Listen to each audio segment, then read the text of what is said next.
Everyone, we're going to get started.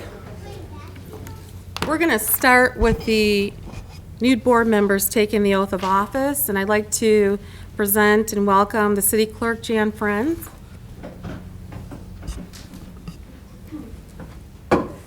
Okay, you can.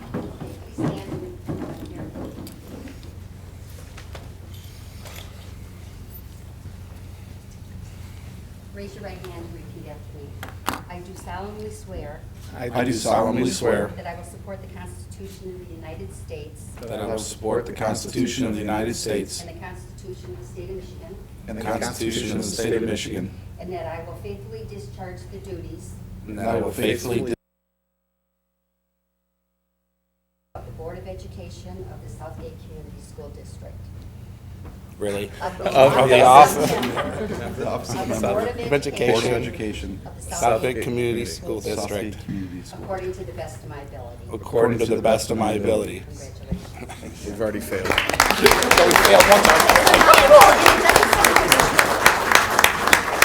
have you sign here, and then, let's see, who do I have? Tim. I have one of yours.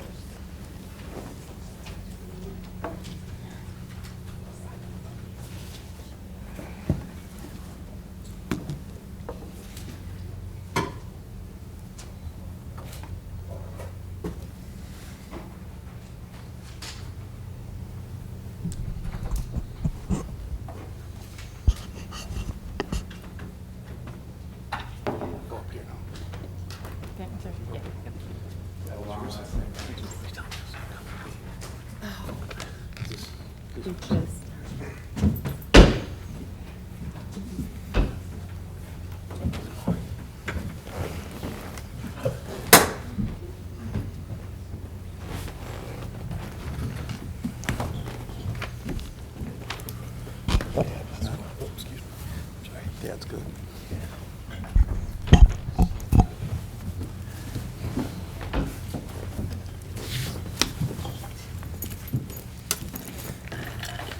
Teresa, do you have the vision and mission?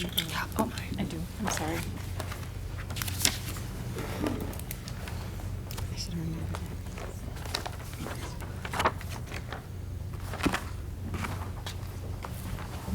Thank you. Welcome to the January 10th, 2017 Southgate School Board meeting. It is 7:02. Can I have a roll call, please? Mr. Craig, Here. Mr. Estheimer, Present. Mr. Green, Here. Mr. Koopser, Here. Ms. McDaniel, Here. Dr. Pomponio, Here. Ms. Reed. Present. Okay, thank you. I'm going to read the mission and vision statement. The mission statement is learning for life, and the vision statement is Southgate Community Schools is the best choice for students and parents. I'd like to stand for the Pledge of Allegiance, please.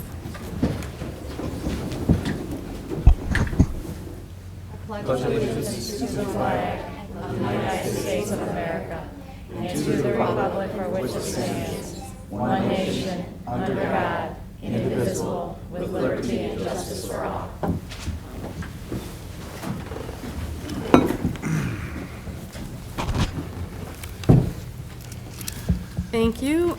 At this time, I want to start by the organization of the meeting of the board officers by the election of the board officers.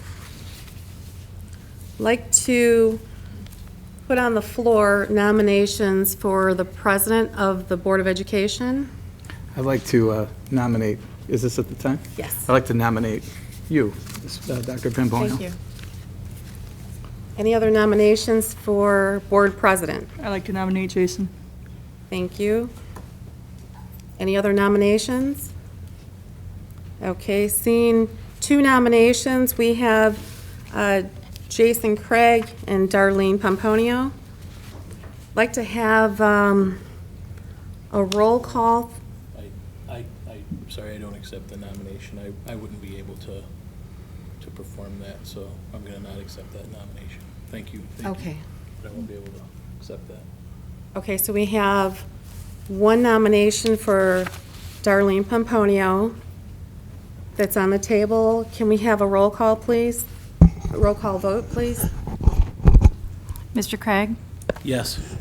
Mr. Estheimer, Yes. Mr. Green, Yes.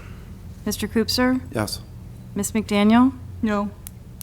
Dr. Pomponio, Yes. Ms. Reed. No. 5-2. Thank you. That's 5 for yes and 2 for no. And the nomination stands for Board President Darlene Pomponio. Motion passes. I would like to put on the table a nomination for Vice President. I'd like to nominate Mr. Craig. Thank you. Jason Craig. Any other nominations? I'd like to nominate Andrew Green. Okay. Any other nominations?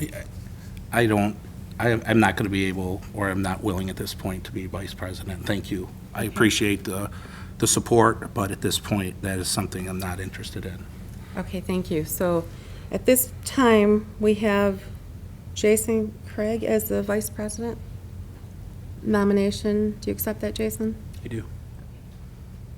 I'd like to have a roll call vote for Jason Craig for Vice President. Mr. Craig, Yes. Mr. Estheimer, Yes. Mr. Green, Yes. Mr. Coopser, Yes. Ms. McDaniel, Yes. Dr. Pomponio, Yes, Ms. Reed. Yes. thank you. That is 7-0 for Jason Craig for Vice President.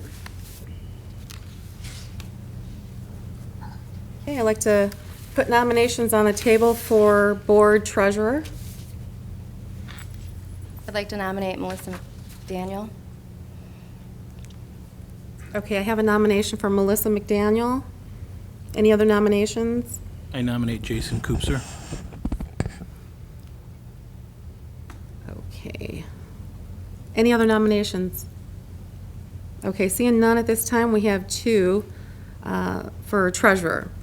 Let's do a roll call for Melissa McDaniel for treasurer. Mr. Craig, No. Mr. Estheimer, No. Mr. Green, No. Mr. Coopser, No. Ms. McDaniel, Yes. Dr. Pomponio, No. Ms. Reed. Yes.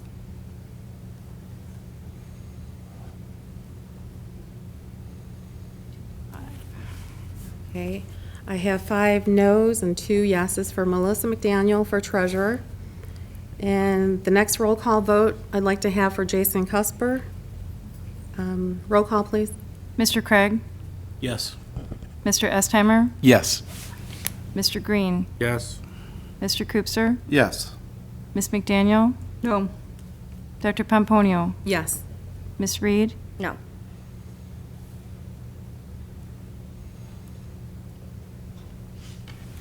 Okay. Okay, have 5 yeses and 2 noes for Jason Cusper for board treasurer. The board treasurer at this time is Jason Cusper, please. Thank you. And the next nomination I would like on the table for, is for board secretary. Any nominations for board secretary? I'd like to nominate Mr. Green. Thank you. Any other nominations for board secretary? Okay, seeing no other nominations, Andrew Green will be the, oh, can we have a roll call vote? I'm sorry, get it on record. Mr. Craig, Yes. Mr. Estheimer, Yes. Mr. Green, Yes. Mr. Coopser, Yes. Ms. McDaniel, Yes. Dr. Pomponio, Yes. Ms. Reed. Yes. Okay, seeing 7 yeses, Andrew Green will be the next board secretary. Okay, so for the election of officers, Dr. Pomponio will be the president, vice president will be Jason Craig, secretary will be Andrew Green, treasurer will be Jason Cupser, I'm sorry, It's Coopser. Coopser, It's okay. sorry. Okay, that's your new board officers. Congratulations, Joe.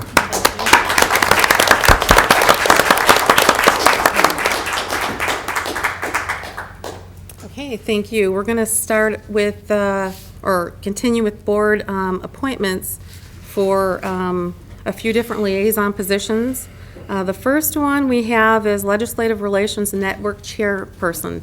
I didn't get any responses, so if you want to voice your opinion, if you would like to be the liaison for the Legislative Relations Network, or be the chairperson for that position.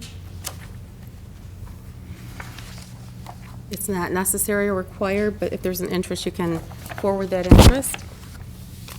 Okay, and the second, we have liaison for the MASB information. That's for board course information, anything from the MASB if you want to be the liaison for that. Is there any interest in that at all? Okay, Andrew Green. And the Wayne County Association of School Boards, does anyone have an interest in that? I would like to put my interest out there for the Wayne County Association of School Boards liaison. Okay, the next one is liaison to Southgate Recreation Department. If anyone has an interest, I have an interest as well. I have an interest. Okay. Okay, Jason Koopser. So I can step back and you can go ahead and continue with that position. So Jason Koopser can be the new liaison to Southgate Recreation Department. And anyone have any interest in the Southgate City Council liaison? I'll do it. I'm interested. Okay, any other interest? Okay. Thank you, Melissa McDaniel. So we have our liaisons, and we do have an open liaison for the Legislative Relations Network. If you have any interest, just forward that to myself or Leslie. Okay, thank you. That concludes the appointments and the election of officers. We're going to continue with revisions and approval of the agenda. Mr. Secretary. Where are we at? Make a motion to approve it. Just to approve it? Yeah. Motion, okay.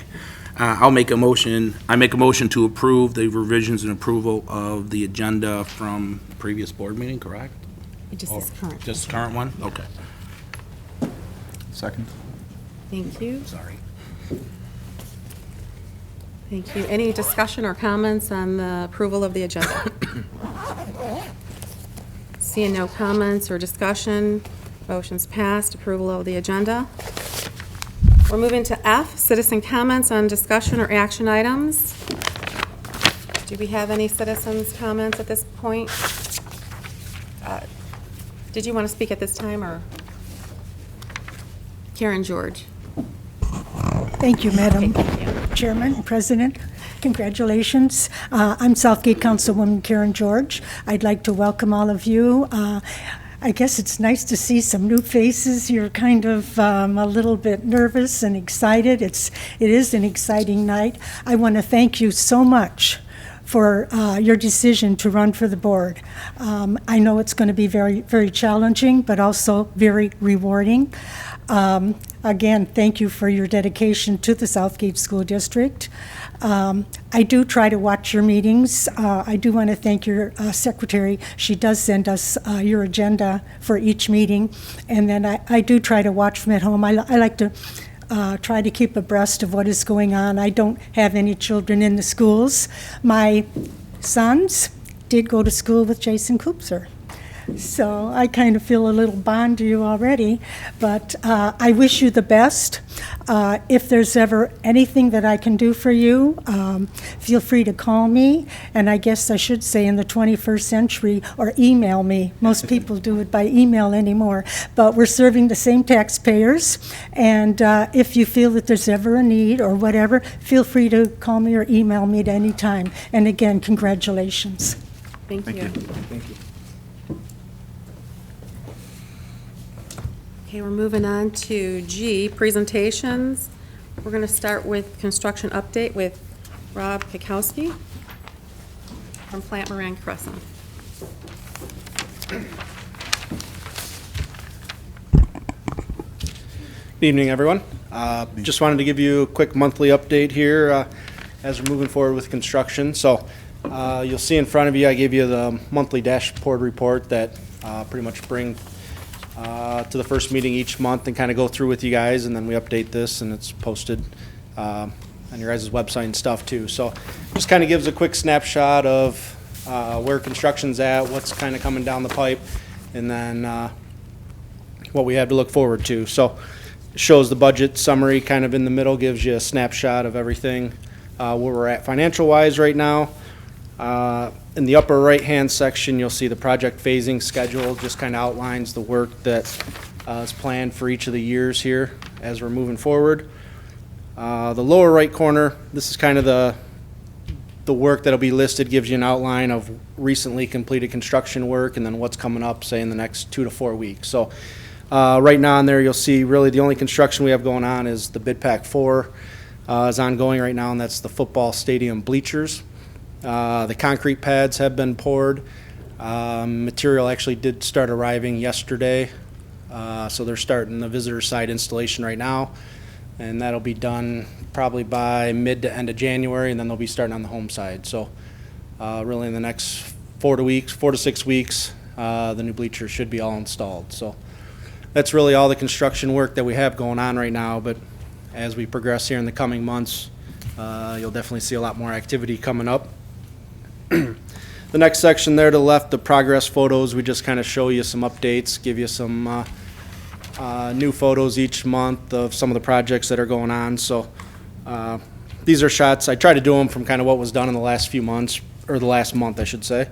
But these photos are from work that we completed over the summer. So just kind of gives you a quick snapshot.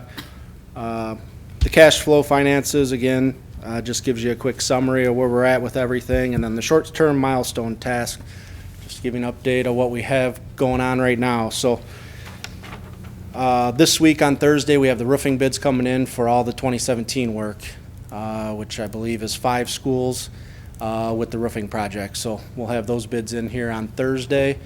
And then probably for the first February board meeting, we'll be bringing those packages to you, hopefully, as long as everything goes well with those.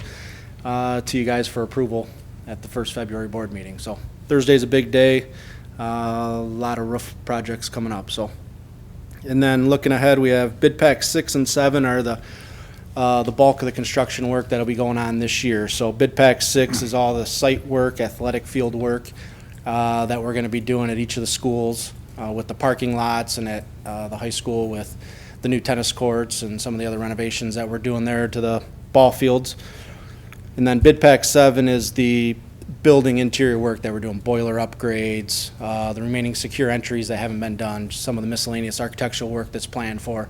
So all that kind of interior work at each of the buildings is in Bid Pack 7. So we're really wrapping up design right now. We're in the last 2 weeks of design, kind of getting all that stuff finalized, and the hope is to get that out on the street on January 24th, with bids due back on February 14th. So we'll have about a 3-week bid window there. We'll do the evaluation, and then in March, the first board meeting in March, our hope is to start bringing award packages to you for approval. So this month's just kind of wrapping up, but come February and March is going to start getting busy with a lot of information coming your guys' way, which is exciting to get started for next year's work. So kind of wraps up where we're at right now. Is there any specific questions or anything I can help you with? Do you have an expectation for a due date for the completion of the bleachers and the field over at the high school? Right now, they are targeting, I want to say, second week of February, I think. I don't know the exact date. I can get that for you and have that sent over. But materials did start arriving here this week, and they'll be starting to install, but I think they're looking at second week of February. Okay, any questions from the board? Yeah, I have a couple. Is there, trying to understand, as I'm looking at the budget summary as of January 3rd, 2017, the table that's on here, Yeah. is it possible we can, I don't know what the proper protocol is about discussing about seeing the information with possibly other columns. It's hard for me to understand if we're ahead or behind budget with it. I see actuals paid, cost to complete, and current commitments, but I'm trying to figure out more readily if it's what is, those things don't add up in terms of current commitments versus actuals paid versus cost to complete. So it seems like some parts are ahead and some parts are behind. I see that the totals are adding up, but I'm not really, can we talk about that in terms of how this data is presented? That's all I'm really, Sure. guess I'm asking. Uh, And maybe it's a working session outside of, here, I don't want to do the solutions now, but, Yeah, that's if there's possible. something, we can take a look at it, and if there's something else we need to provide or expand on, I'll give you some information, we can do that. Okay, appreciate it. We can talk about that. Any other questions from the board? Okay, what is the Phase 2 technology additions, what's that going to entail? I believe it's, I actually don't want to speak for Mr. Tashi. Oh, okay. I know they've done a lot of the wireless work right now, but I think it's starting to get the. Let me help a equipment little and- bit because Rob doesn't oversee that portion of the bond Okay. work. So you're not really, we're asking the wrong person. Right now, if you would like more information on Phase 2 of technology, we can make sure that somebody is at a future board meeting. The wireless, the Wi-Fi technology is for the most part complete. That work is complete. We're continuing to do some of the security upgrades are on the technology side and some are on the construction side. So that's ongoing. And I know that while we were waiting to find out if we got the E-rate funding, because we had reserved a portion of the bond money in the event that we didn't get approvals for our E-rate, then that would have to come out of the bond money. So we were waiting for that to come in, which it did, and the lady that can give you the exact figures is sitting across from me. But now that we know that, then the next part will be technology. We'll have a better idea of the funds that are available. So one of the big portions of the work that we haven't done are sort of the instructional equipment that staff may want to have. So there will be a big project coming down the road to do a survey of what instructional technology buildings may require. I know that the technology department has done a huge inventory and determined the age of all of the equipment. So we're not just going to replace everything because we have the money. They're actually developing a plan for replacing things. So now we're down to projectors and whiteboards or any number of that sort of thing. But we really didn't do a lot of planning for that until we found out about the E-rate funding. And that just came in over break, actually. We found out about Last that. week. Yeah. So Okay. that's a little bit of a work in progress right now. But Mr. Tashi is a little under the weather and wasn't able to attend tonight. So when we get him back in a meeting, he can talk to you more about the technology Phase 2. Okay, I appreciate that. Andrew, do you have? When we know or have an idea of the E-rate funding, are we going to have a hard copy of the plan? It's going to be posted online, or are we going to get a copy of it to take a look at what the plan is for Phase 2, so we can put our eyes to it? We can put the copy of the plan on our website. So we are getting approximately $240,000. Okay, thank you. Okay, any other questions? I don't have any more. Thank you. Yep, thank you.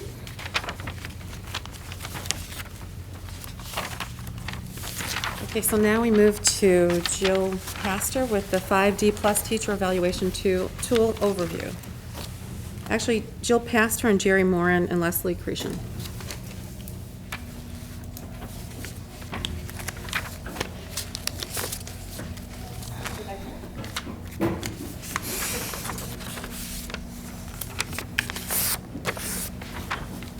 See how excited all these teachers and principals are. They haven't heard enough about 5D recently.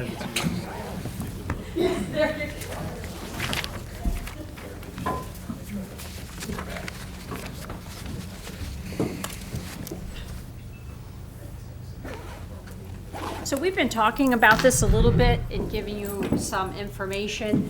The 5D Plus is the evaluation system that Southgate chose to go with. The administrators have all received 6 full days of training. So we finished our training in November. So this sort of is a work in progress as we're still figuring out some of the interestingness of the software that we're using to go along with 5 Dimensions, which is Pivot. So just to give you some background information, so this year, 75% of a teacher's evaluation is based on that 5D rubric, and 25% is based on the student growth results. So the whole mission of Center for Educational Leadership, which is the developer of 5D, is sort of that equity, so that teachers in every building have the same fidelity, the fairness, the respect, that we're looking at the same things in each of those classrooms. So Leslie's going to pass out a copy of the 5 dimensions, the entire rubric. And what you'll notice, and the reason it's called 5D plus is because it's actually 6 dimensions instead of 5. So 5 are actually observed in the classroom, and then the 6th one is professional collaboration and communication. So there are the 6 dimensions: purpose, student engagement, curriculum and pedagogy, assessment for student learning, classroom environment culture, and then professional collaboration and communication. So as you're looking at the rubric, you'll notice that the dimension is across the top of each one. So on the screen is the example of classroom environment and culture. There are 5 indicators in each dimension. So for example, the first one in classroom environment is classroom arrangement and resources. And then they have indicator codes, which will be important for how we code teacher observations. And then across the top, we have performance levels that go from unsatisfactory to distinguished. When we report to the state, we actually have to transfer these to the state language, which is not the same, which is highly effective, effective, minimally effective, and ineffective. So they basically represent the same things, but 5D has different language. As you look across the dimensions from unsatisfactory to distinguished, it's progressive. So we start looking at that second column, which is sort of that basic column. So the physical environment is safe, but the arrangement neither supports nor distracts from the student learning or the purpose of the lesson, and then it builds on it. So you'll see that the language shifts, and instead of but the arrangement, it says and the arrangement supports student learning and the purpose of the lesson. So each time we go up one, we often add something to it in order for it to be into that distinguished level, which as you look at the distinguished, it says teachers and students use the physical arrangement for learning. So not only do they do this, but they also use the physical arrangement for learning. So here's an overview of the entire process for a teacher. We started in September with a self-assessment, and with Charlotte Danielson, which was our previous, we also did a self-assessment. The teachers then set goals. The goal setting this year had to do with that student achievement and also some areas of focus, which I'll show you more about. Then we have the 5D set requires us to do 4 to 6 observations. We have a mid-year meeting about after 2 observations, and then we have a year-end meeting. When we presented this to the staff in August, we gave them sort of a snapshot of the whole year. So for example, the self-assessment was due September 29th. Their pre-inquiry conference, which was the meeting with their principal to set their goals, was to be finished by the 14th of October. Just some reminders about that 75% and 25%. And then the mid-year conference, which is coming up, is due by February the 10th. And then we set some guidelines for some observations. So for example, from October 17th to December 2nd, hopefully you had your first observation, your second observation, and your third and fourth. You can see the dates up there. If there's a teacher that's out on Family Medical Leave Act, they're not in session, we're trying to space the observations a minimum of 15 school days apart. And then the post-inquiry conference, the final year end is due by the 31st of May. I know I'm going kind of fast. I would be glad to answer any questions along the way, so just stop me. So the self-assessment was completed on Pivot, and it was used to help the teachers choose their 3 to 5 indicators as areas of focus. So we used to call this a best practice goal, and now we call them areas of focus. And we wanted them to choose in at least 2 different dimensions, and we really wanted them to choose in areas that they could grow in, areas that they thought, I'm unsatisfactory or basic. Even though they only choose 3 to 5 areas of focus, at the end of the year, we have to rate them on all 30 indicators. So here's what it looks like in Pivot. So these are screenshots. So for example, if you're beginning with purpose, and the first one in purpose, the first indicator says, well, learning targets are connected to standards.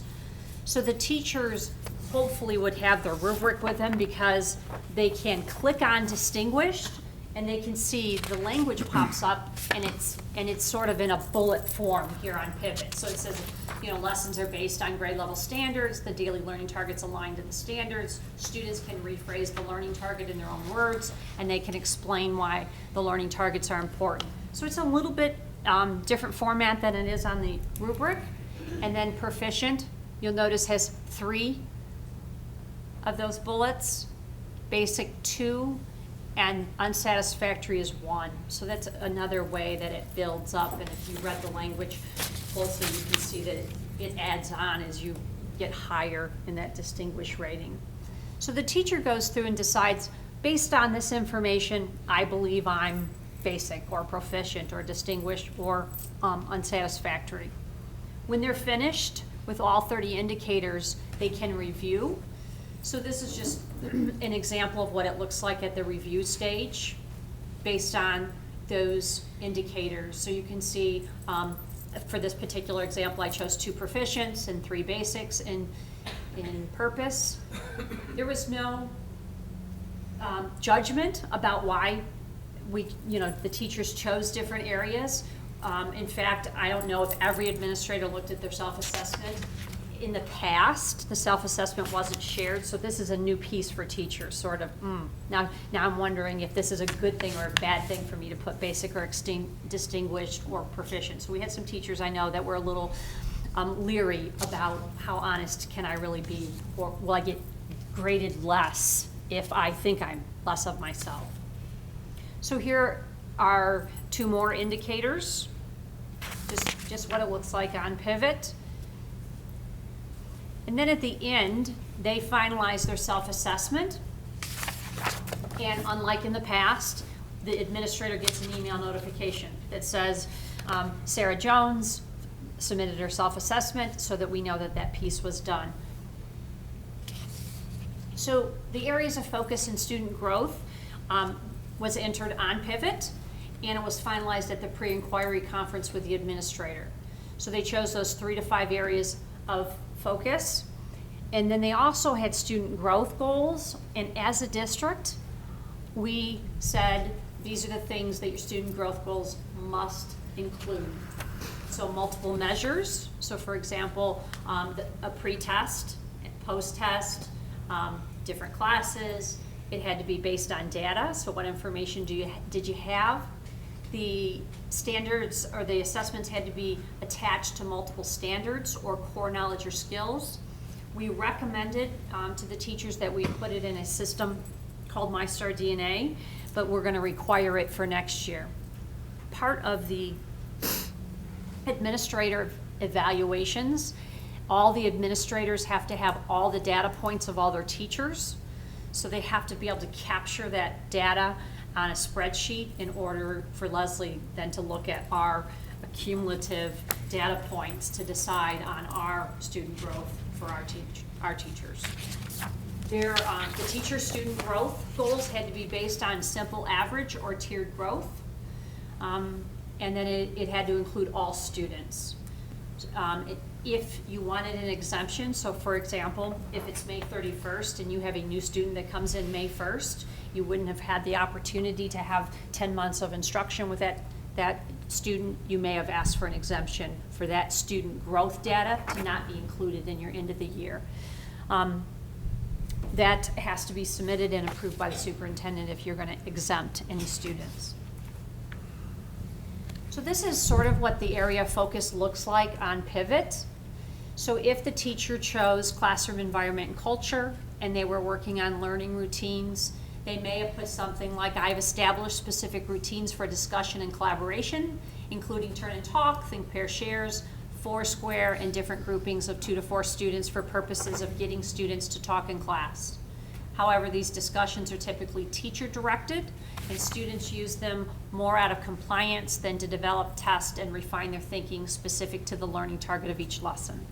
So this is sort of the reason or the rationale that the teacher chose this area of focus, just their own comments. I'm sure they varied about what different people picked and what they said about it. So this is the use of learning time. So this, again, is just an example. So I find that I don't front load directions and check students' understandings of tasks on a regular basis. And consequently, I find myself having to interject directions or move around the room to redirect students in small group. In addition, I tend to tell students how and when to transition from one thing to the next. So again, those 4 observations. So at this point, most teachers have had 1 to 2 observations.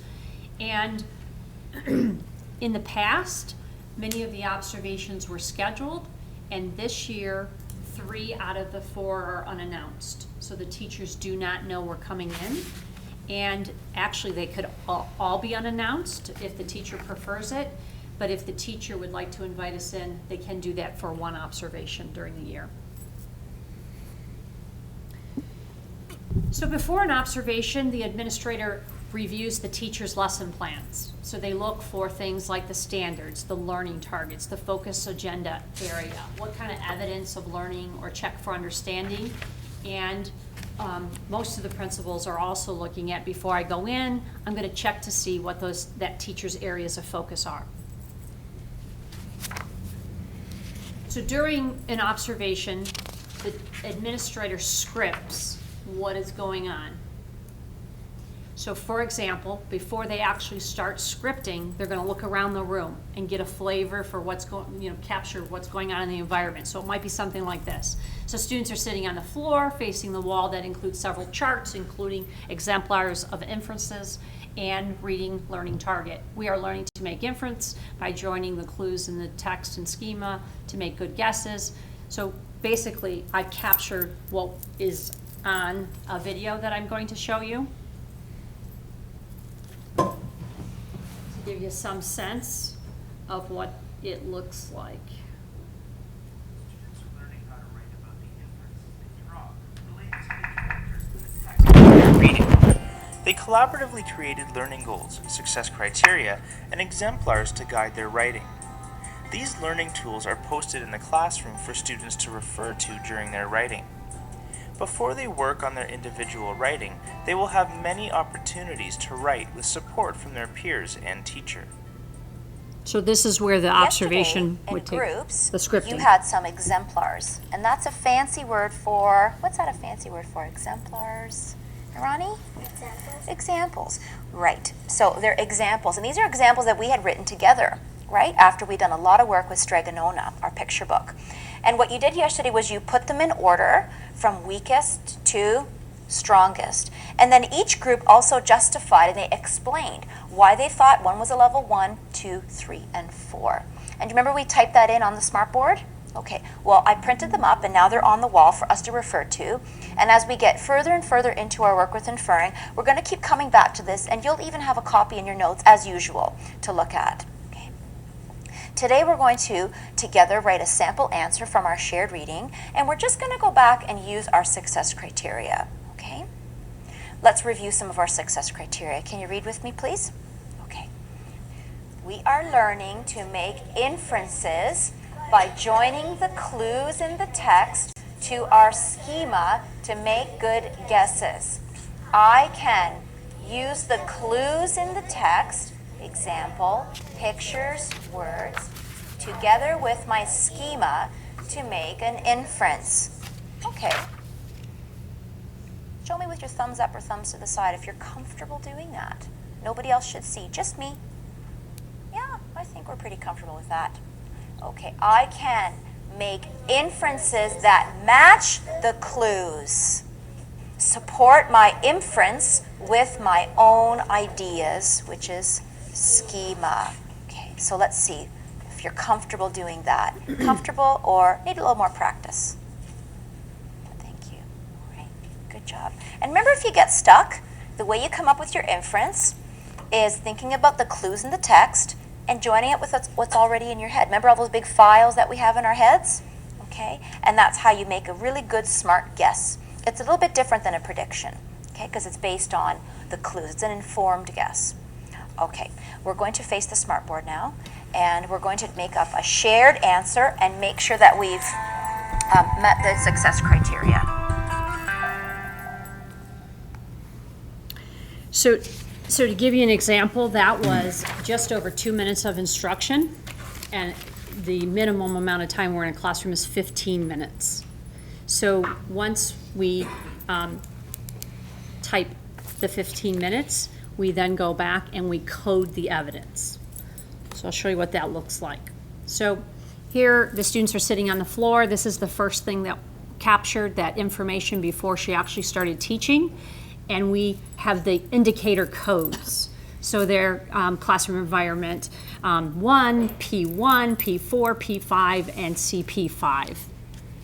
So then you'll begin to see the script, and you'll see that there are abbreviations, there are dots because you can't capture everything. So when I do my scripting, T is for teacher, S is for student. And you could see yesterday in groups, you had some exemplars, and that's a fancy word for. What's that fancy word for? Calls on Ronnie, and he says examples. Teacher says, right, these are examples that we wrote together. So then we look back and we code, what is that an example of? So if you look at your rubric, she refers to yesterday's lesson. So that is P2, which our lessons are connected to previous and future lessons for a broader purpose and transferable skill. SE1 is the question, so she asks a question, so we code it with a question. SE5, there's a student talking. CP1 is curriculum and pedagogy, so she knows the alignment of instructional materials. And then teacher knowledge of the content is important, that she knows that kids need exemplars. So the administrators have sort of had to memorize or have to continue to refer back to the rubrics, and whatever works for them. We have our color copies of our rubrics we carry around, but it's also right there in Pivot, all of the examples. I'm going to stop Jill for just a minute and talk a little bit about the training. So the video that you watched is one of many videos that were used as we were trained. So observers did a lot of practice together where they observed and they scripted and then they coded. Lots and lots and lots of practice under the guidance of the 5D Plus folks that have been doing the training. And then as you look at all those indicators, one of the things that we worry about is calibration. We want to be coding things with some fidelity. So that's built into the training, and in fact we can get additional training if we want to. So once administrators got a little more familiar with the scripting, and you are just typing furiously for 15 minutes, then you have to stop and go back and code.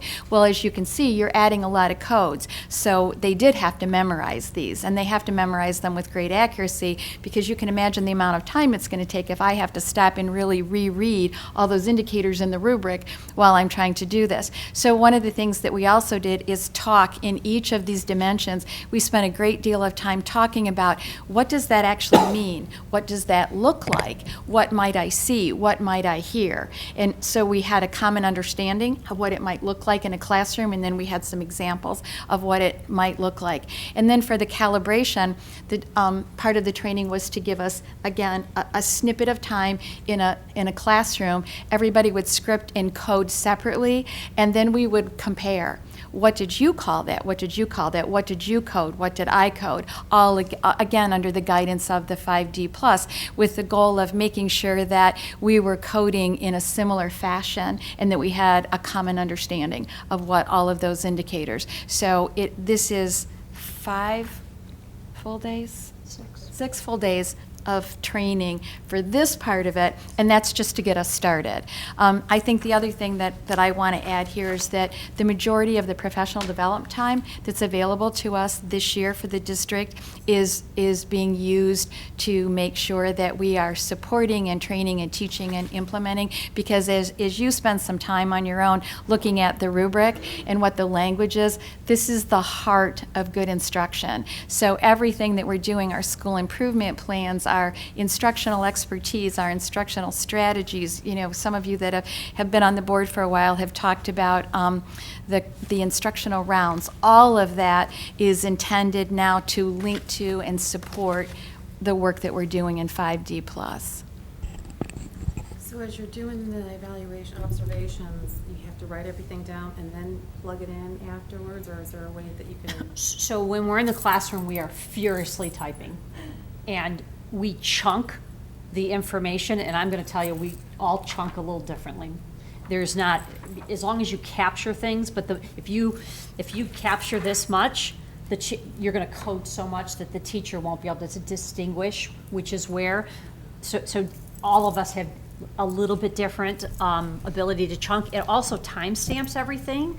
So for example, don't look at my timestamps because I had to go back to the video and replay it, but while you're in a classroom, it actually timestamps every chunk that you do. And then the coding, again, is done later. One of the recommendations during the training was, things get crazy in the office sometimes. So you can actually stay in a classroom and code in a classroom. Personally, I would be paying too much attention to what kids are doing and what the teacher's doing. I couldn't do it. I have to remove myself. Otherwise, I'm going to be tempted to add more to their observation or to talk to kids. So I end up leaving. I think most of us have found that it's better to code out of the classroom so that we're not trying to capture more information from the observation. Without questions, I'll just show you that this script for those 2 or 3 minutes continues with all of those codes that don't mean a ton to you because it took us 6 days to learn them, and some of us are still memorizing them, and sometimes we still look them up to make sure that we have the right one. And here's the ending. So that was just about 2 minutes, which is about 13% of what that observation looks like. So there'd be about 80% more in that 15 minutes.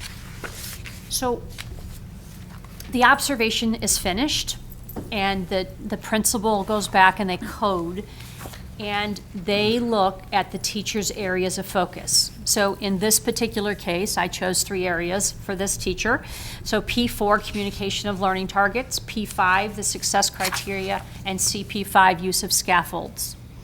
And after the observation, only in their areas of focus, we do noticing and wonderings. So this is what I chose to do, and this is a little different. Everybody's a little different for this. So I coded each noticing and wondering so the teacher knows which specific indicator I'm talking about. So here I have you stopped reading learning target chart and asked students if they were comfortable with the statement. I'm wondering what other ways you have found successful to check for student understanding of the learning targets. There's no judgment. It's meant to sort of prompt the teacher in giving us some evidence of some other ways, or to us to realize what their thinking was behind some of the things. Is this in an email here back to them, or are you expecting them to answer it back to you? So it's actually in Pivot, and the teachers are required to answer within 2 school days. Okay. And I'll show you what that might look like. So here I have P5 is that you should share the success criteria with your students. How has this practice helped with your helped your students communicate what they are learning? And the last one, you referred to students choosing exemplars and sorting them from weakest to strongest. Please talk me through how you released this responsibility to your students. And that's part of that indicator. The teacher then has 2 school days to respond. And so this is just one example. So if I asked, so what other ways have you found successful, the teacher might say something like, well, I feel that communicating learning targets through verbal and visual strategies and checking for understandings is having a very positive impact on my students. I have used a variety of strategies. I'm not going to read the whole thing to you. This gets coded as P4 as the teacher's evidence for what they're doing to communicate that learning target.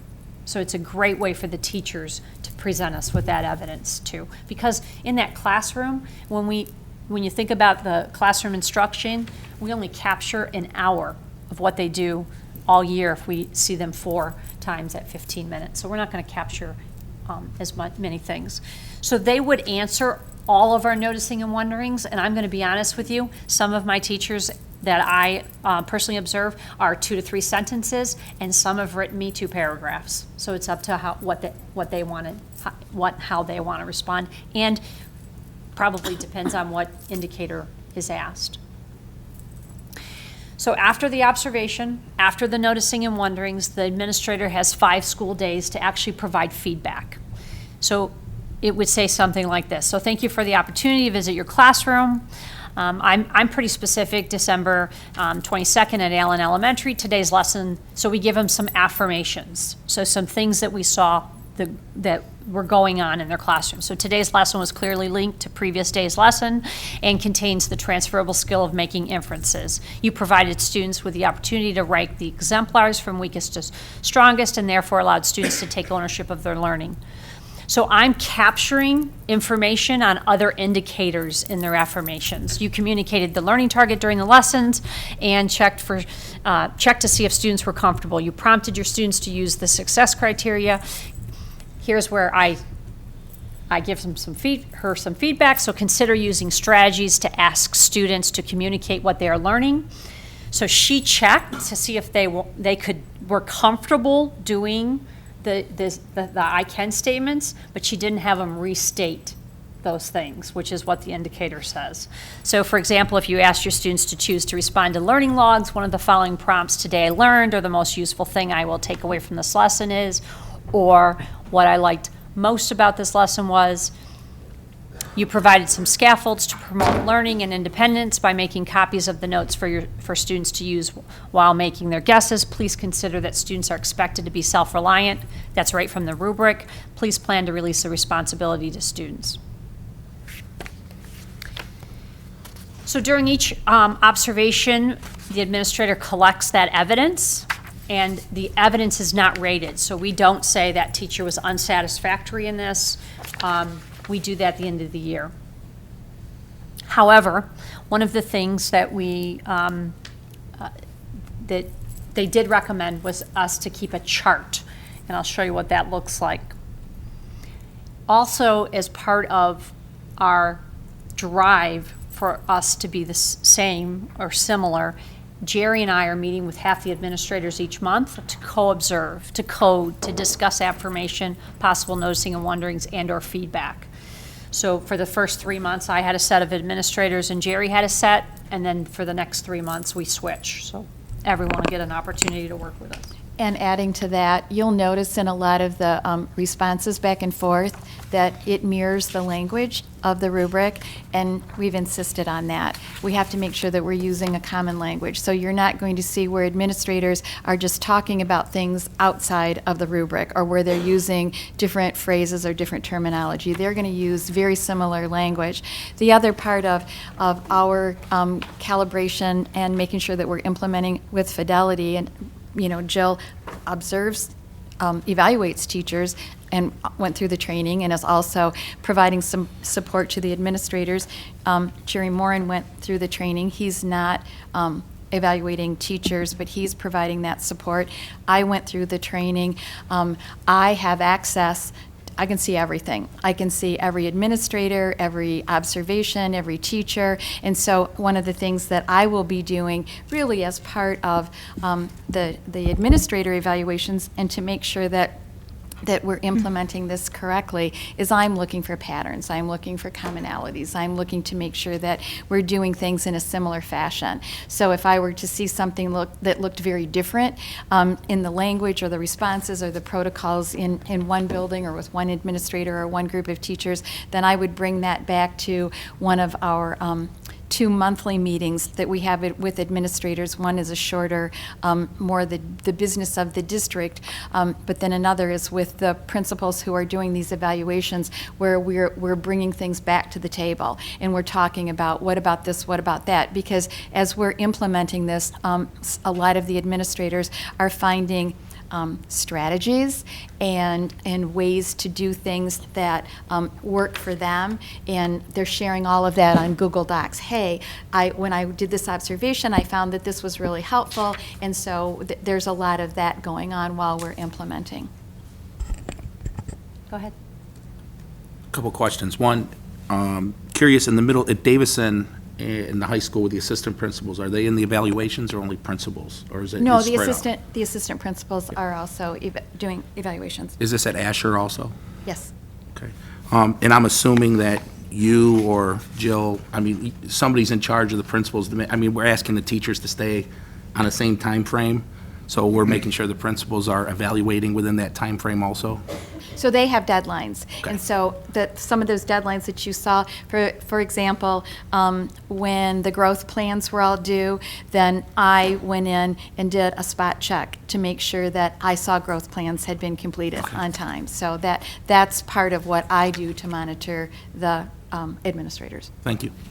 So the next part is actually pretty new to teachers, and they will not have known about it.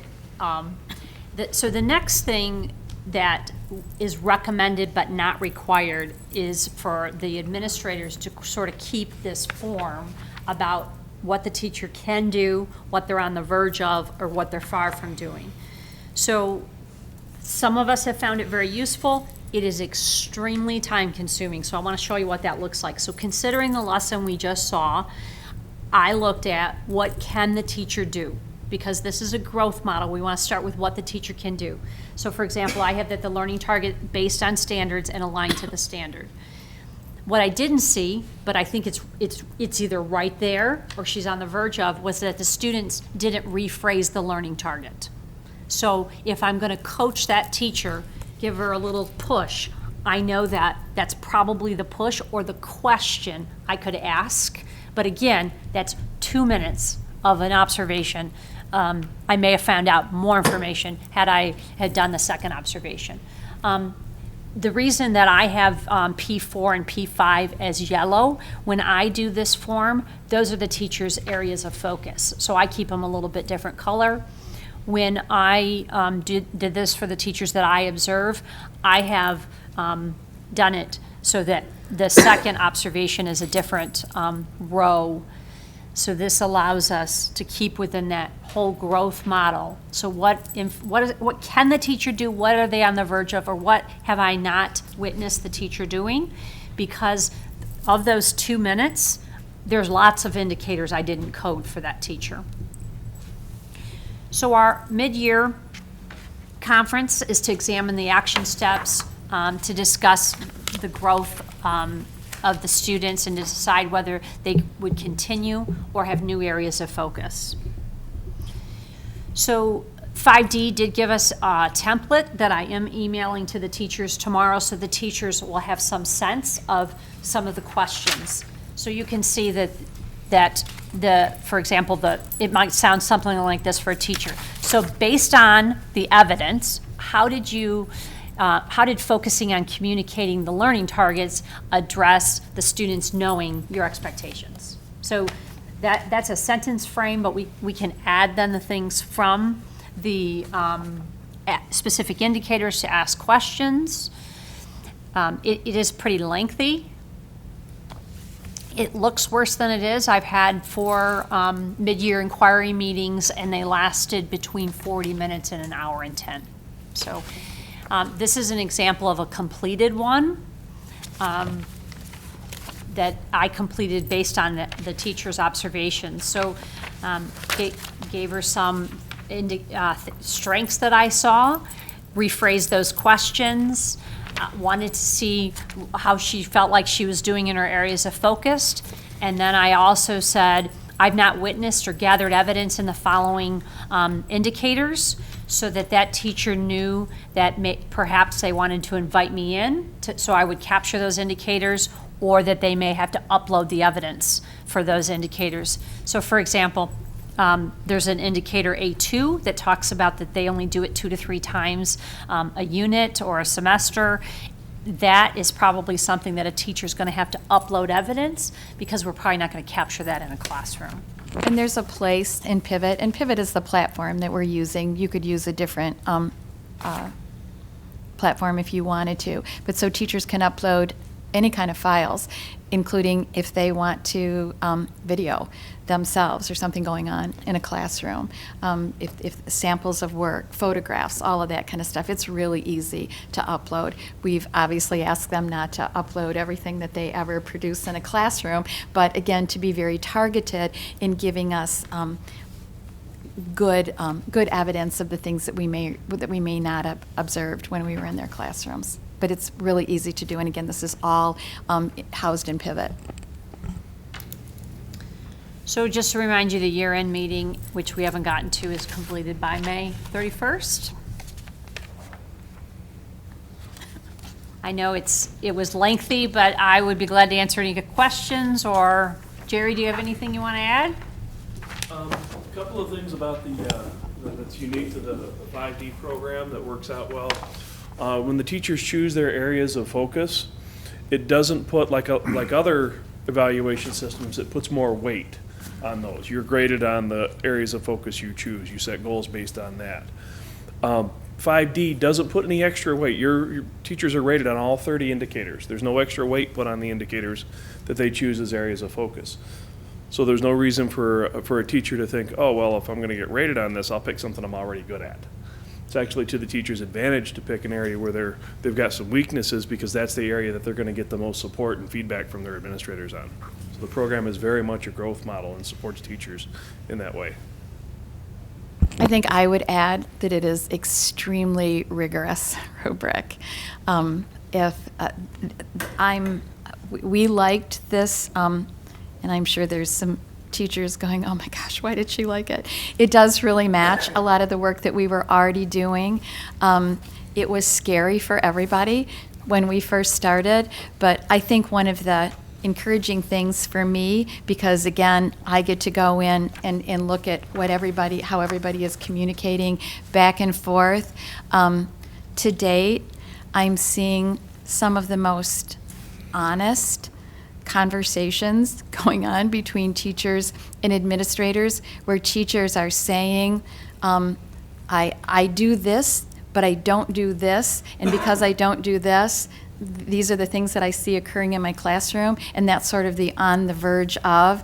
The other thing that I like about it is that at that mid-year review, if a teacher has picked an area of focus that they were basic or proficient, and we see that they've made a lot of growth, we're not going to just keep it on the plan like we did in the past. At that mid-year conference, a lot of administrators might say, you have made tremendous growth in this area. It seems to have become a routine in your classroom.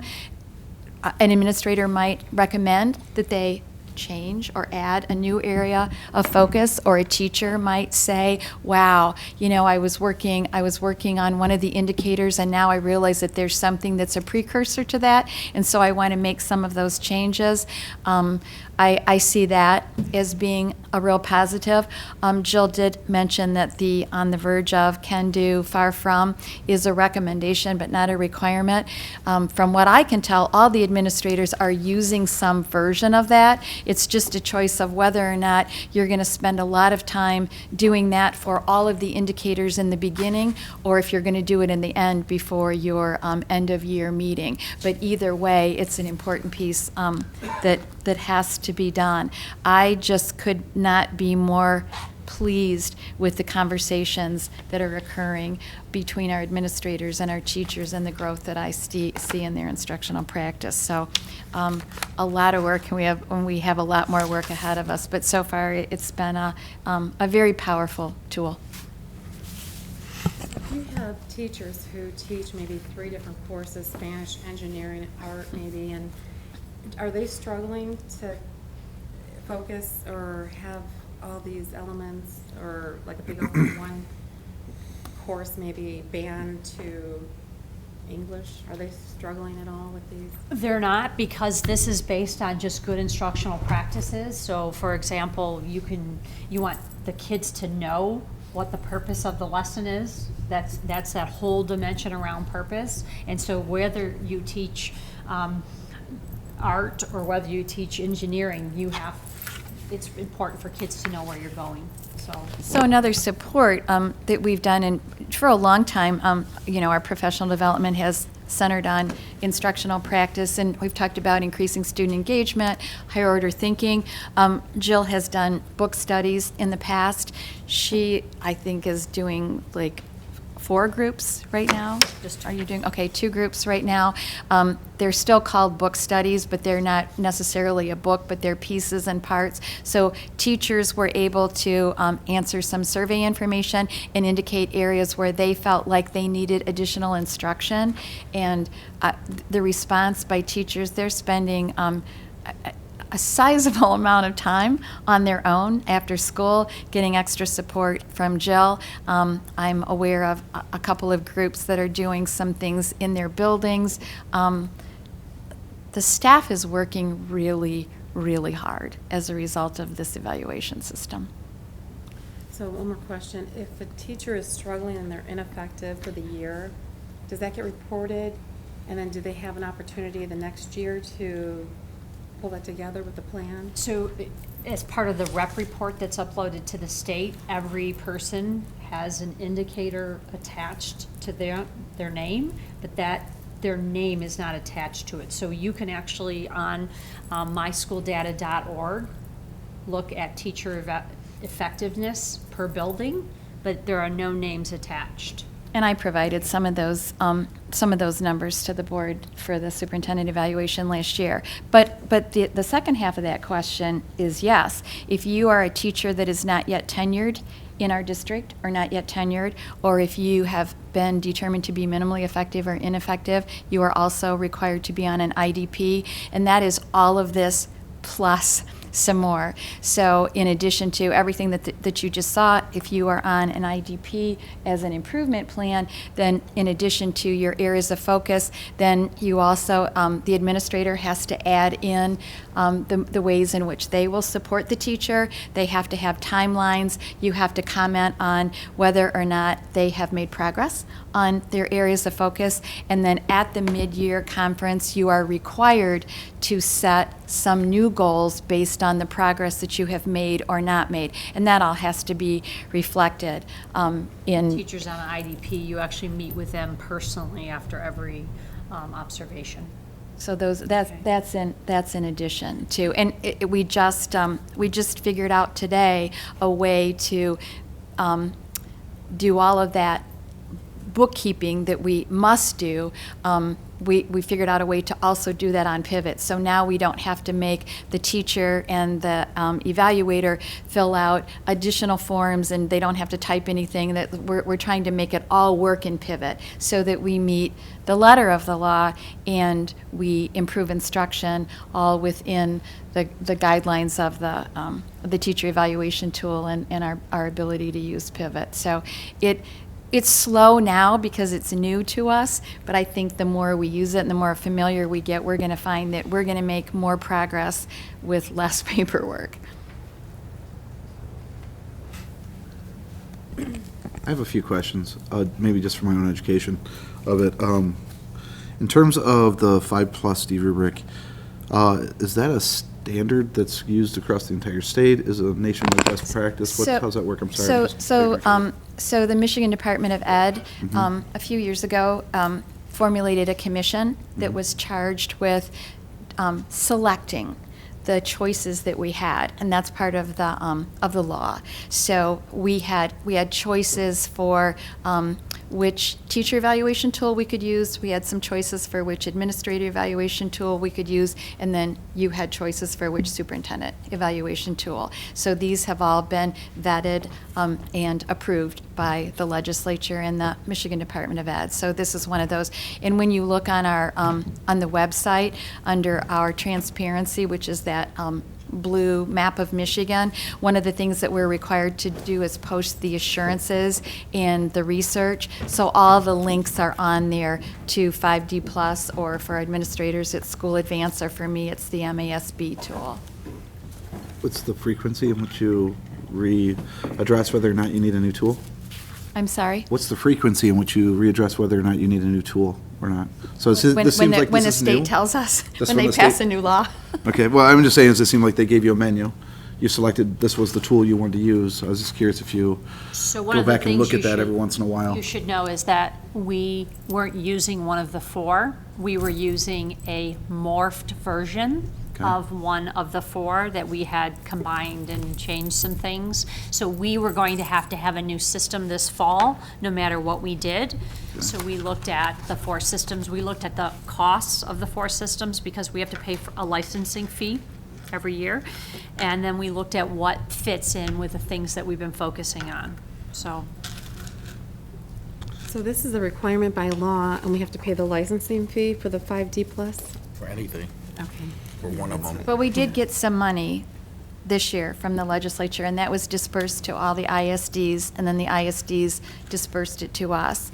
And we used some of that money to pay for the trainer that came in for the superintendent evaluation tool, and for School Advance, and for 5D Plus. Going forward, the licensing fees for Pivot and that sort of thing, we'll have to, well, you never know. At this point, we're anticipating we're going to pay for it ourselves. We might get lucky, and they might decide to continue to support the mandate that they made. So what's the cost on that after the first year? You know, I don't ever do numbers from memory. We can get you that information, but we're paying for too many different things for me to recall that off the top of my head. Okay, thank you. And I guess the other thing that, in answer to your question, it is highly unlikely, after all this money and training, that we would change evaluation tools. Again, unless the state takes us in a different direction. One of the other things that was a part of the legislation was that the legislature did set aside some money for the monitoring of the implementation of this law. So there are people who are out and about in the state. We have one person assigned to Wayne County who is supposed to monitor and check school districts to make sure that we are posting everything and implementing with fidelity. I don't know who that person is or what that's going to look like, but we understand that those people do exist, and that they do have the ability to come in and pay a monitoring visit to the district and check all of our work. I've had the opportunity to meet Ms. Pastor, and I know her role, but the gentleman, Jerry, I'm sorry, I haven't met you yet. What's your role, sir? Gary Moore, and I'm the Director of Human Resources. Okay, thank you. I do want to add, as for the 5D Plus, we do have on the HR portion of the district website, we have a lot of information about the 5D Plus evaluation. I would encourage you just to search around there and poke around and check it out. Thank you. Okay, thank you for that presentation, Jill. We're moving on to H, attention to student government representatives. Thank you. Hi. So today was just our second day back, and we're preparing for our cumulative exams, which start tomorrow, which is just like a collection of everything that we've learned this semester. And then something special that we're doing for incoming freshmen who aren't used to this, Link Crew, which is like the freshman buddy program. You get paired with an upperclassman. We are offering cocoa and cram, which is like an after-school tutoring study session, and then there's hot cocoa for the freshmen. And each Link Crew member signed up to volunteer for a specific time in a subject that they can specialize in. So that really helps out the freshmen, and it's always super busy. It's my second year volunteering with it, and it's like all the tables are full. A lot of people come out, so that's what we've been up to. Thank you. Any questions for the student rep? Thank you again. Okay, moving on to committee reports. The anti-bullying and policy committee, those are on hold until after the board retreat. And finance, Jason, do you have any? Okay. So everything's pretty, do you have anything for? Oh, it's on hold until the new committee members are Okay. assigned. Okay, thank you. So moving on to discussion, finance report, Teresa? Right now, my focus is on preparing the amended budget for 2016-17. It's district-wide. It's a very comprehensive amendment. A lot of things have changed since the original budget that the board adopted back in June. Also, still working with Wayne County RESA on the amended budget for the Act 18 programs. And also at the same time, due to them next week, are the 17-18 budgets for them to start reviewing. And we have a meeting scheduled, a panel that we meet with a panel at Wayne County RESA for February 2nd for 17-18. Also, every 3 years, the district is required to be reviewed the food service program by the Michigan Department of Education. So this year it is scheduled for March 30th and 31st. And part of that, we have to send a whole series of documentations and upload it to the state. It also involves our food service director having a 2-hour conference call with the MDE as well before they come on the 30th and 31st. And I wanted to give you an update on the sale of the Corman property. The board approved the purchase agreement last June for the sale of the property. Last night, the city of Southgate unanimously approved the plans that Calvary Baptist Church submitted. And the end of the purchase agreement period is actually tomorrow, so we will have a closing date within 30 days. Okay. And that's all I have. Thank you. Yep. Thank So. you. Mhm. Okay, any questions for Ms. McLaughlin? Okay, seeing none, we'll move to curriculum report. Ms. Pastor? So I think I've done enough, but I do have one announcement. The district improvement team, it meets next Wednesday night, which is January the 18th, from 5 to 6:30 at Garish. Ms. Reed and Dr. Pomponio are on that committee, and I do have room for one more board member if anyone is interested. We are going to be looking at prioritizing and talking about some of the millage funds. Okay, Andrew Green has shown an interest. I don't know if you have a, like, limit to 3 board members. Okay, so he's expressed some interest, so if you want to write his name. Thank you. I have his email, so I will send him an email. Thank you. Okay, superintendent's report, Mrs. Grushin. I have a couple of things, and I don't very often do a legislative update, but I did get what I view as some very good news today. Senator Phil Pavlov, who is the chair of the Education Committee in the Senate, a Republican that has worked very cooperatively with schools on a number of legislative issues, did issue a statement today that tomorrow he would be introducing a bill to repeal Section 1280C of the revised school code, which is better known as Michigan's the Failing Schools Law.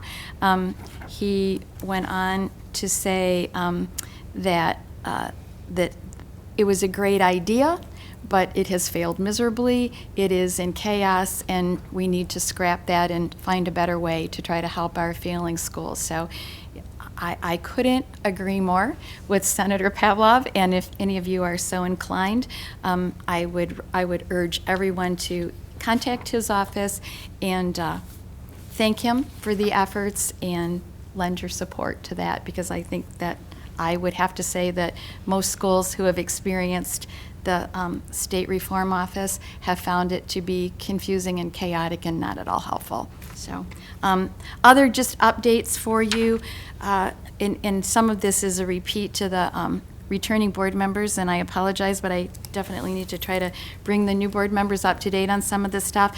I need to let you know that the administrative regulations, the last section, has arrived. So what that means is there's a company named Neola that assists school districts and boards in developing law-driven board policies, and that's the first phase. And then the second phase is The administration develops administrative regulations that support those board policies. And then the third phase is they provide us with templates for forms that you can use that all coordinate. So in 2014, the board approved the Neola-based board policies. Those are, we have 2 hard copies as required. One is in the board office, and then Dr. Pomponio kept the other hard copy because she was the chair of the policy committee. And twice a year, we get updates, and I will review those updates and match them to current policies. Then they go to the policy committee. A lot of times, we have to make decisions on new policies. The policy committee, new laws. The policy committee then will bring recommendations to the full board, which you can approve or not. Then those get returned to Neola. They're uploaded onto our site. We make some corrections, and then they send back the email link that allows us to replace them in our online version, and I'll talk about that in a minute, and then we get hard copies for the 2 required copies that we have to house. We did have the opportunity initially, and this was before I was hired, and the board made the decision to pay for the service of having those also online. So on the homepage, under the superintendent office, there's a link to the board policies that's accessible to anyone, and so all the updates also are included on there. It's a nice feature because the books are like huge and heavy to try to lug around, but then parents can look them up also, and you can do a word search. So that part has been done. Phase 2 then was for the administrative team to work on the administrative regulations. Those were completed and sent in to Neola. I've not unpacked the box yet, but I have a letter that went along with it that said the last section of that has been completed.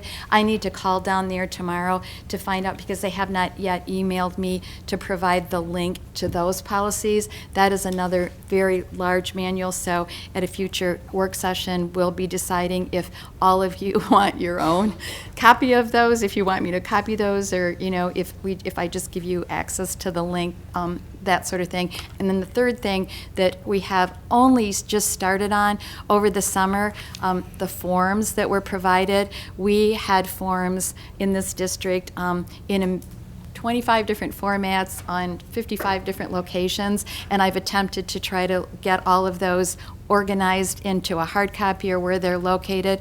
So starting later this winter, we're going to start trying to get all of those in one common format and figure out the place that we can have all of those listed. And that would be things like the field trip request form, or the fundraising request form, or the medication policies, any of those kind of forms that we use, the enrollment papers. So again, that's another big project that we haven't started on. But that's the update on Neola. Also, I try to keep you updated on our district committees that are meeting. Some board members attend some of them, but not all of them. One of the things that we've been working on for the past 2 years is updating our crisis response plan. It had not been updated in a really long time. So the committee has been working for about 1.5 years.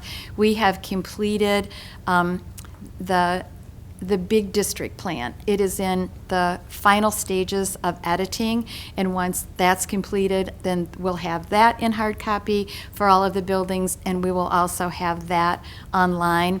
The next phase will be to take the building manuals and to get those updated. So there's a big district plan, and then there's individual building plans, and that might include things like your maps, samples of letters, samples of announcements, the different protocols. So we're going to start work on that. We've also been working on updating in every room in the district. We have this emergency procedure flip chart, and this is in a go bag along with the class roster and the emergency exit maps and those sort of things.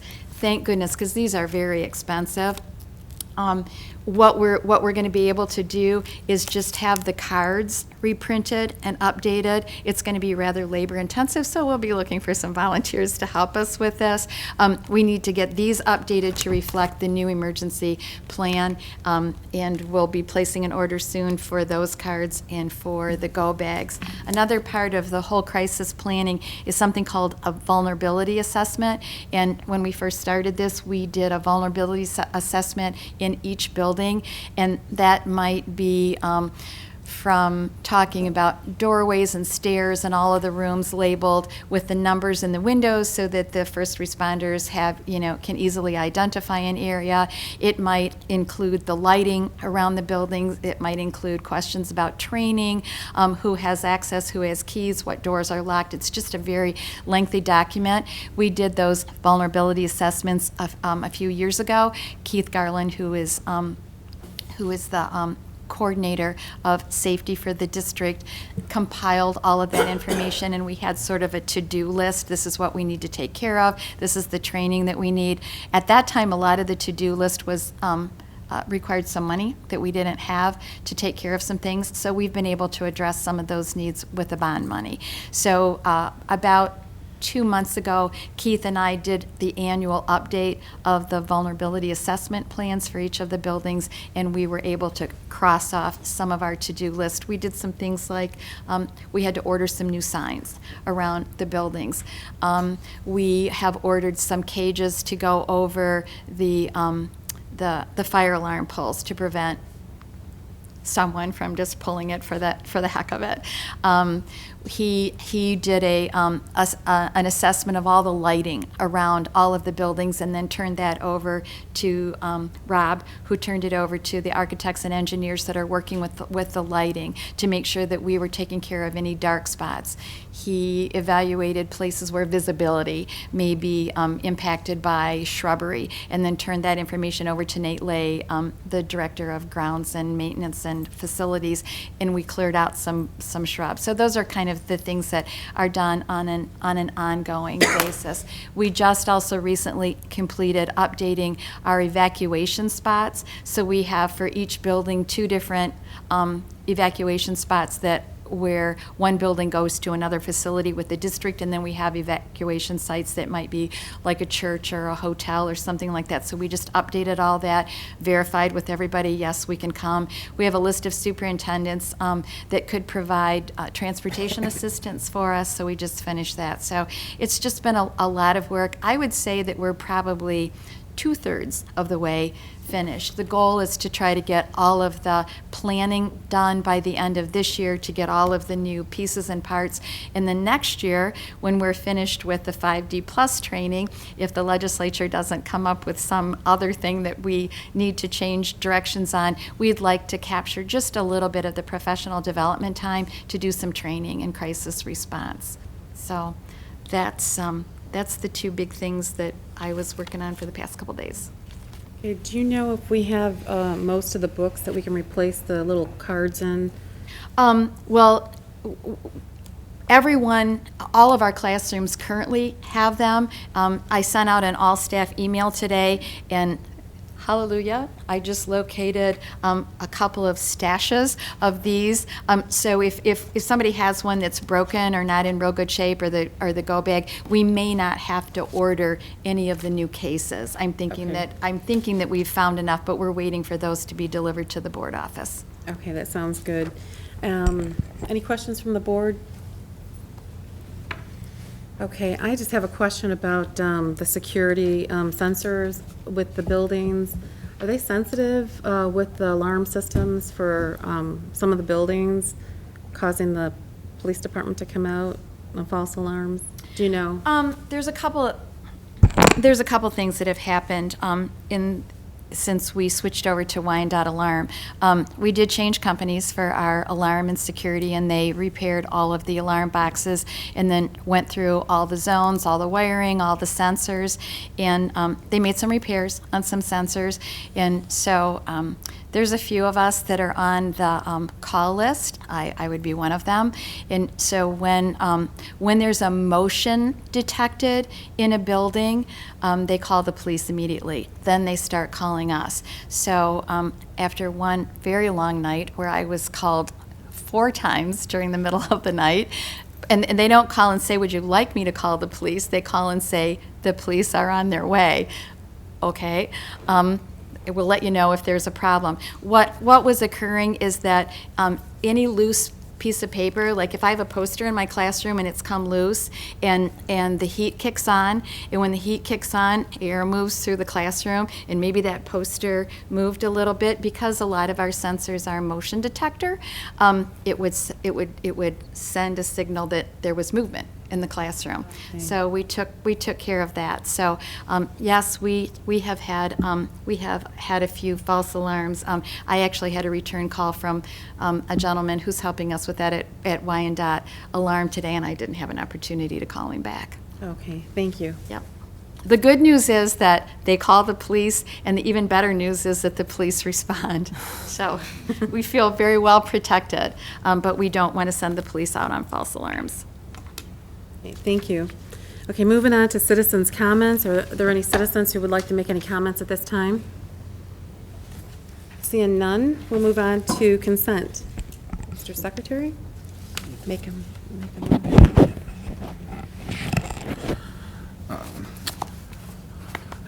Item 1, I make a motion, we need a motion for minutes from the December 20th, 2016 regular meeting for approval. Support. Okay, we have a motion and support. Any discussion? Seeing none, motion approved. Is it? Call for a vote. Oh, okay. Roll call, please. Or no, you can just do it for a call for opposed. Okay. Any opposed? Seeing no dissension, motion approved. Number 2. Item 2, approval for minutes from the December 20th, 2016 closed session attorney-client communication. Support. That motion is confidential, so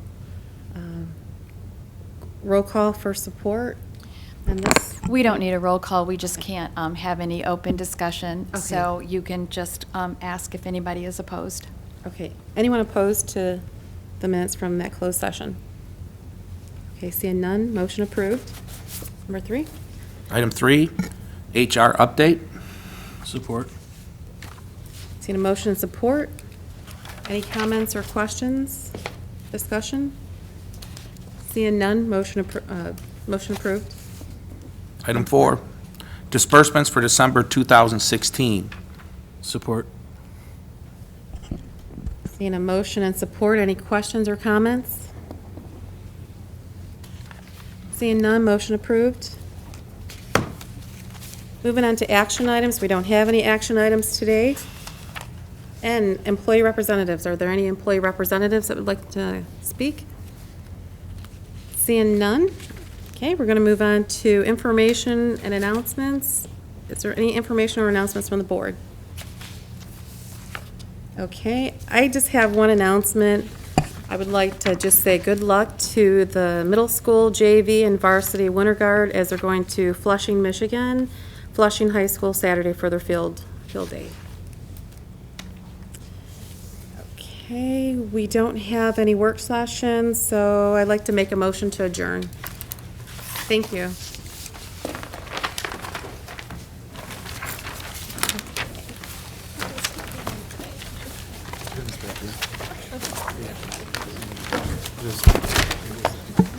Well, congratulations.